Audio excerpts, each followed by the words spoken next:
Wise news, খবরের সত্যাসত্য 24 ঘন্টা। কেরালার মাঠে কেরালা ব্লাস্টারের বিরুদ্ধে 4-3 গোলে জিতল মোহনবাগান সুপার জায়ান্ট। ডার্বির পর কেরালাকে হারিয়ে লিগে দ্বিতীয় স্থানে সবুজ মেরুন। গোটা ম্যাচে দুই দল মিলিয়ে 7টি গোল হলো। ম্যাচের শেষ মিনিট পর্যন্ত গোল হলো বুধবার, তবে শেষ বাঁশি বাজতে হাসি দেখা গেল সবুজ মেরুন সমর্থকদের মুখেই।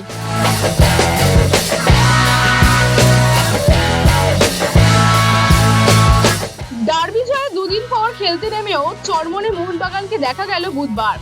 কোচ আন্তিনিও লোপেজ হাওয়াস মেনে নিয়েছিলেন ডার্বি জয়ে দুদিন পর খেলতে নামায় ক্লান্তি হয়েছে ফুটবলারদের মধ্যে, কিন্তু ম্যাচের শুরুর 4 মিনিটের মাথায় সাদিকু বুঝিয়ে দেন নতুন ম্যাচে নতুনভাবে শুরু করেছেন তারা।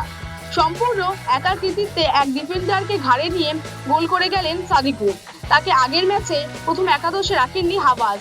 বুধবার সেই আক্ষেপ মিটিয়ে নিলেন 2টি গোল করে।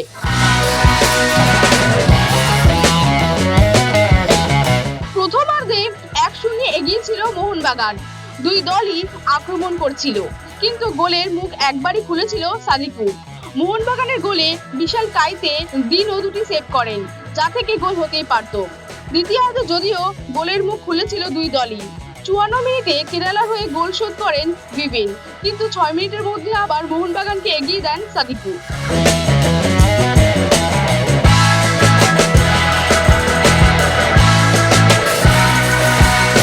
কিন্তু 3 মিনিটের মধ্যে আবার গোল পেয়ে গেল কেরালা।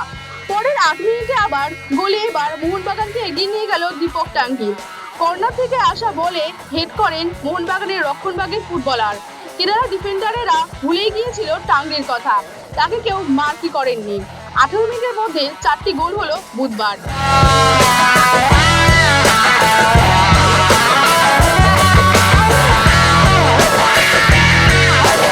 কেরালার বিরুদ্ধে জিতেও মোহনবাগান লিগে দ্বিতীয় স্থানে।